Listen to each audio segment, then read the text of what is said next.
मनुष्य के जीवन में दुख क्यों आते हैं? दुख का मूल कारण क्या है? आज जिससे भी मिलो वह केवल अपने दुख की बात करता है। कोई अपने आर्थिक दुख की बात करता है, कोई अपने पारिवारिक दुख की, तो कोई अपने शारीरिक दुख की। दुनिया में शायद ही ऐसा कोई मनुष्य होगा जिसे कोई दुख ना हो। खैर, हमारे जीवन में सुख दुख तो आते जाते ही रहेंगे, परंतु मजे की बात यह है कि हम अपने दुख के लिए कभी ईश्वर को, कभी किस्मत को, तो कभी दूसरों को दोषी ठहराते हैं। जबकि सच्चाई ये है कि हर मनुष्य अपने दुख का निर्माता स्वयं है। हर मनुष्य अपना दुख स्वयं उत्पन्न करता है, लेकिन इस बात को कोई मानना ही नहीं चाहता। इसलिए इस वीडियो में हम आपको खुद की वास्तविक अनुभव और मनोवैज्ञानिक विश्लेषण के आधार पर बताएंगे कि हमारे दुख का मूल कारण क्या है। चिंता और तनाव दूर करने के 10 बेहतरीन उपाय। जब मैं पहली बार इस दुनिया में आया था तब मैं बहुत खुश था। इतनी खूबसूरत दुनिया को देखकर कितना मनोहर दृश्य था। हंसते मुस्कुराते फूल, हवा में झूमते पेड़ पौधे, गाने गुनगुनाते चिड़िया का शोर और इतने सुंदर सुंदर लोग। मुझे बहुत अच्छा लग रहा था इस दुनिया में आकर।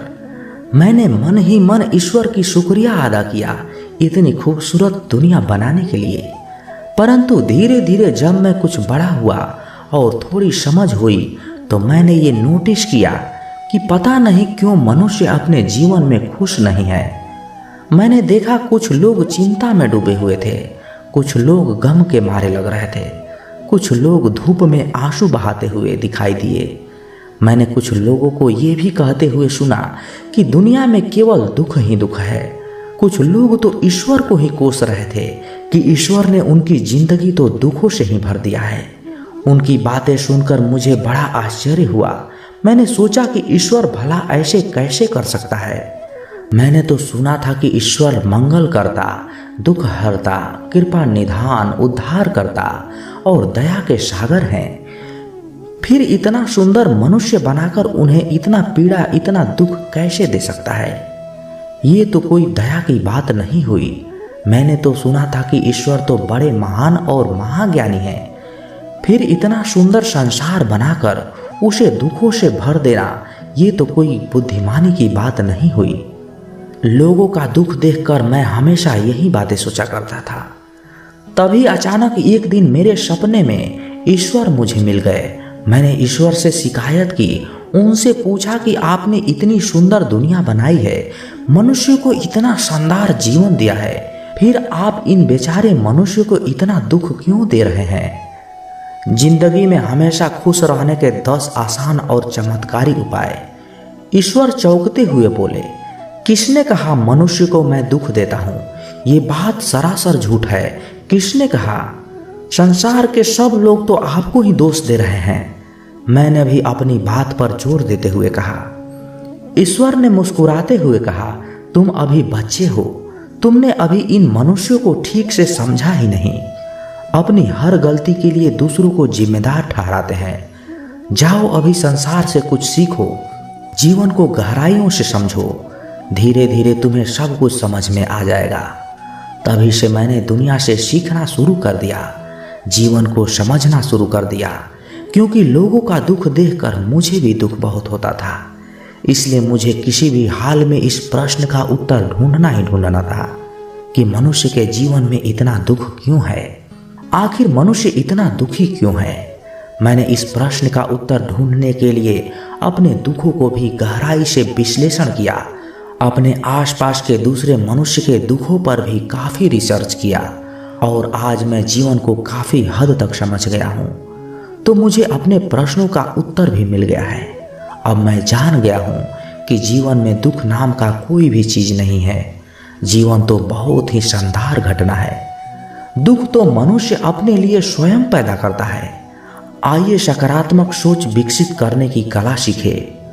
दोस्तों, मैं जानता हूं कि आप लोग इस बात पर यकीन नहीं करेंगे, क्योंकि कुछ सालों पहले मैं भी इसी तरह की बातें सोचता था कि मेरे जीवन में केवल दुख ही दुख है। कभी गरीबी का दुख, कभी दिल टूटने का दुख, कभी असफलता का दुख, तो कभी किसी अपनों के खो जाने का दुख। परंतु इतना दुख झेलने के बाद भी मुझे ईश्वर पर पूरा विश्वास था कि वो कभी किसी को दुख नहीं दे सकते। ईश्वर के ऊपर मेरे इस अखंड विश्वास का कारण ये भी है कि मैं अपने कुदरती स्वभाव से ही धार्मिक आध्यात्मिक स्वभाव का व्यक्ति हूँ। जीवन के हर कठिन मोड़ पर ईश्वरीय शक्ति ने ही मुझे सहारा दिया है। मुझे हर पल अपने अंदर ईश्वर के होने का एहसास होता रहा है। लेकिन आप ये मत समझना कि मेरे विचार ईश्वर पर मेरी आस्था से अभिप्रेरित है। मैंने खुद के ऊपर काफी प्रयोग किए हैं। इसके साथ साथ मनोवैज्ञानिक सिद्धांतों के आधार पर भी काफी रिसर्च किए हैं और काफी रिसर्च करने के बाद अब मुझे समझ में आ गया है कि हमारे दुख के लिए भाग्य या ईश्वर जिम्मेदार नहीं है। हम खुद ही अपने लिए सुख या दुख चुनते हैं। हमारे दुख का एकमात्र कारण है हमारे स्वभाव और प्रकृति के नियमों के साथ संतुलन ना होना। हमारे धर्म ग्रंथों में काम, क्रोध, लोभ और अहंकार को मनुष्य के दुख का मूल कारण बताया गया है और मनुष्य को इन 5 विकारों से छुटकारा पाने की बातें भी कही गई है। लेकिन मैं इनसे छुटकारा पाने की बात नहीं करूंगा, क्योंकि मुझे पता है कि आज के समय में 5 विकारों के परे होना किसी भी मनुष्य के लिए लगभग असंभव सी बात है। इसलिए आज मैं बात करूंगा हमारे जीवन और प्रकृति के बीच संतुलन की।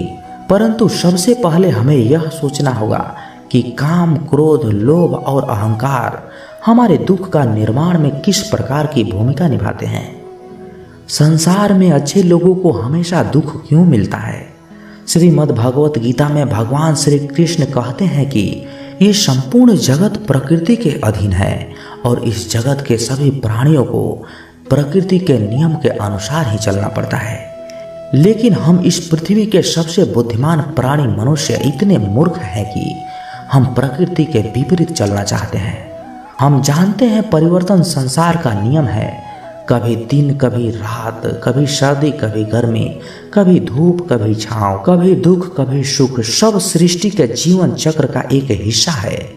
फिर भी हम चाहते हैं कि जीवन में सब कुछ हमारे अनुकूल हो। हम जानते हैं कि हम जैसा बीज बोते हैं वैसा ही फल हमें मिलता है। फिर भी हम चाहते हैं कि हम बीज बोएं बबूल का और उसमें से आम निकल जाए। हमारे अधिकांश कर्म तो प्रकृति के विपरीत होते हैं, लेकिन हम चाहते हैं कि परिणाम प्रकृति के अनुकूल हो। गीता में भगवान श्री कृष्ण कहते हैं, संसार के हितार्थ के लिए निस्वार्थ भाव से कर्म करो और फल की चिंता मत करो। लेकिन हमें कर्म से ज्यादा फल की ही चिंता होती है और जब हमारी कामनाएं पूरी नहीं होती तो हम या तो क्रोधित हो जाते हैं या दुखी हो जाते हैं। क्रोध ने हमारी बुद्धि और विवेक को हर लेती है, जिससे हमारे सोचने व समझने की क्षमता क्षीण हो जाती है और हम मानसिक रूप से विक्षिप्त हो जाते हैं। तत्पश्चात एक विक्षिप्त मानसिकता वाला मनुष्य मन, कर्म और वचन से भी जो करता है वो उसके दुख को और भी ज्यादा बढ़ाने वाला होता है। अब आप ही खुद सोचिए कि हमारे दुखी होने के लिए कौन दोषी है। हालांकि ऐसी बात भी नहीं है कि हमारी इच्छाएं पूरी नहीं होती। हमारे कई इच्छाएं पूरी भी होती है, लेकिन जब हमारी इच्छाएं पूरी हो जाती है तो हमारा लोभ और बढ़ जाता है, जो आगे चलकर मोह का रूप धारण कर लेता है। मोह का वास्तविक अर्थ होता है भ्रम, यानी हमें ये भ्रम हो जाता है कि हम किसी चीज के मालिक हैं।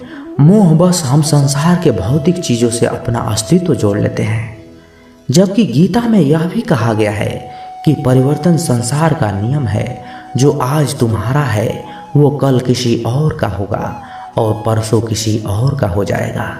लेकिन हम चाहते हैं कि हम जो चाहें वह हमेशा के लिए हमारी हो जाए, और जब ऐसा नहीं होता है तो हम दुखी हो जाते हैं। भाग्य की वजह से नहीं, बल्कि इन 3 बातों की वजह से लोग गरीब हैं।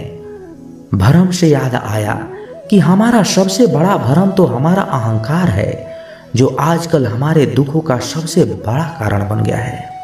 अहंकार में हम अपने अस्तित्व को सृष्टि के मूल प्रकृति से तोल लेते हैं। हम स्वयं के सबसे अलग और सबसे बड़ा समझने लगते हैं। लेकिन जब हमारा भ्रम टूटता है तब हमें पता चलता है कि हमारी औकात इस दुनिया में एक तिनके से ज़्यादा कुछ भी नहीं है। इसलिए इस भ्रम के टूटने से हमारी अहंकार को चोट लगती है और हमें दुख का अनुभव होता है। स्मरण रहे कि प्रकृति के नियमों के अनुसार संसार के हर चीज पंच तत्व अर्थात पृथ्वी, जल, अग्नि, वायु और आकाश से मिलकर ही बना है और एक दिन उसी में विलीन हो जाएगा। अतः इस भौतिक जगत के नश्वर चीजों पर अधिपत्य जमाने वाला हमारा अहंकार हमें केवल दुख ही दे सकता है। इस प्रकार दोनों की परिस्थितियों में हम अपने लिए केवल दुख ही पैदा करते हैं। हालांकि ये दुख भी अस्थायी दुख नहीं होता, यह मात्र एक नकारात्मक विचार होता है जिसे हम चाहे तो सकारात्मक विचार में बदल सकते हैं। परंतु हम दुख के असली कारण को समझने के बजाय यहाँ भी एक भ्रम पाल लेते हैं कि ये दुख मेरा है, इसलिए हम फिर दुख को पकड़ कर बैठ जाते हैं और दुख ही हमारा स्वभाव बन जाता है। सच्चाई को स्वीकार करना शुरू कर दो, आपके सारे डर खुद ही खत्म हो जाएंगे। हालात जितने ज़्यादा आपको तोड़ते हैं उससे कहीं ज़्यादा आपको मजबूत बनाते हैं। चाहे कसूर किसी का भी हो, लेकिन रिश्तों में आंसू हमेशा बेकसूर के ही बहते हैं। लोग अगर कीचड़ उछाले तो परवाह मत करो, इंसान केवल वही दे सकता है जो उसके पास होता है। प्रकृति का काम तो सिर्फ लोगों से मिलाना है। रिश्तों की उम्र क्या होगी ये तो आपके व्यवहार पर ही निर्भर करता है। भूखा पेट, खाली जेब और झूठा प्रेम इंसान को जीवन में बहुत कुछ सिखा जाता है। मजबूर तो वो है जो रोने के बाद भी अपने आप को समझाए कि वह रब है ना, सब कुछ ठीक कर देगा। सच बोलकर भले ही किसी का दिल तोड़ दो, पर झूठ के पर्दे के पीछे किसी का भरोसा मत तोड़ना। भगवान ने आपको जिंदगी रूपी एक तोहफा दिया है, अब इसकी कीमत बढ़ानी है या घटानी है ये आपके हाथ में है। हर लिखी हुई बात को हर कोई समझ नहीं सकता, क्योंकि लिखने वाला भावनाएं लिखता है और लोग केवल शब्द पढ़ते हैं। खुशी उनको नहीं मिलती जो अपनी शर्तों पर जिंदगी जिया करते हैं। खुशी तो उनको मिलती है जो दूसरों की खुशी के लिए अपनी शर्तें ही बदल दिया करते हैं। चाहने और पाने में बहुत लंबी दूरी होती है। एक झूठे व्यक्ति की यही सजा होती है कि जब वो सच भी बोलता है तो लोग उस पर भरोसा नहीं करते। सच्ची बात बोलने वाला और सही रास्ते पर चलने वाला इंसान हमेशा दुनिया को कड़वा ही लगता है। शरीर को ही नहीं अपने शब्दों को भी सुंदर रखो।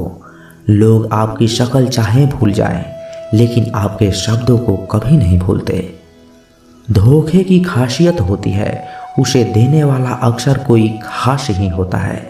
एक इंसान मर जाए तो सब्र आ जाता है, लेकिन जब एक जिंदा इंसान आपके लिए मर जाए तो कभी सब्र नहीं आता।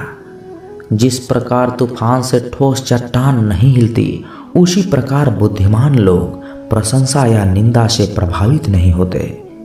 गुमान था कि कोई दुश्मन जान नहीं ले सकता। मुझे अपनों के बारे में ख्याल तक ही नहीं था। साथ लम्हों का और याद वर्षों की, अच्छे लोगों की बस यही बात बुरी लगती है। शायद ये जमाना उन्हें भी पूछने लगे। कुछ लोग इसी ख्याल से पत्थर के होने लगे। एक सफाई अभियान यहाँ मेरे दिल में भी चला देना साहब। बहुत से बिखरे सपनों का मलबा पड़ा है। बरसों से मनुष्य की मानसिकता गलती बड़ी से बड़ी करके सजा छोटी से छोटी चाहता है और सेवा थोड़ी सी थोड़ी करके फल ज़्यादा से ज़्यादा चाहता है। दोस्त रिश्तेदार सबको आजमा के देख लेना। अगर तुम्हारे पास पैसा और कामयाबी नहीं है तो तुम्हारा साथ कोई देने वाला नहीं मिलेगा। किसी को ज्ञान उतना ही दो जितना वो समझ सके, क्योंकि बाल्टी भरने के बाद यदि नल बंद ना करो तो पानी व्यर्थ हो जाता है। कुछ लोग आपके जैसा तो बनना चाहते हैं, पर वो आपको पसंद भी नहीं करते। ये सच्चाई है। मोहब्बत का तो पता नहीं, हाँ नफरत लोग दिल से ही करते हैं। चमड़ी के रंग पर गुरूर ना कर, वक्त के साथ रूप को जाते देर नहीं लगती। हर वो कामयाबी हार है जिसका मकसद किसी को नीचा दिखाना है। जिंदगी में बहुत लोगों की ज़रूरत नहीं होती, बस किसी एक की ज़रूरत होती है जो लफ्ज़ों से ज़्यादा खामोशियों को पढ़ सके। हमें ज़मीर बेचना आया ही नहीं, वरना दौलत कमाना इतना भी मुश्किल नहीं। यादें ही तो जिंदगी का खजाना है, बाकी तो सबको खाली हाथ ही जाना है। वैसे ही कुछ कम नहीं थे बोझ दिल पर, और ये दर्जी भी जेब बाईं की ओर सिल देता है। पता नहीं क्यों जीना मजबूरी सा हो गया है, खुश दिखना खुश रहने से ज़्यादा जरूरी सा हो गया है।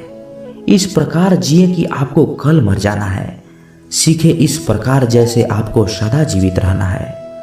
दी हुई जुबान और काम आया हुआ इंसान, ये दो चीज़ें कभी भूलना मत। परिवार को मालिक बनकर नहीं, माली बनकर संभालिए। जो ख्याल तो सबका रखता है, पर अधिकार किसी पर नहीं जताता। स्याही की भी मंजिल का अदा देखिए, खुद ब खुद बिखरती है तो दाग बनाती है, और जब कोई बिखेरता है तो अल्फाज बनाती है। इम्तिहान समझकर सारे गम सहा करो, शख्सियत महक उठेगी, बस तुम खुश रहा करो।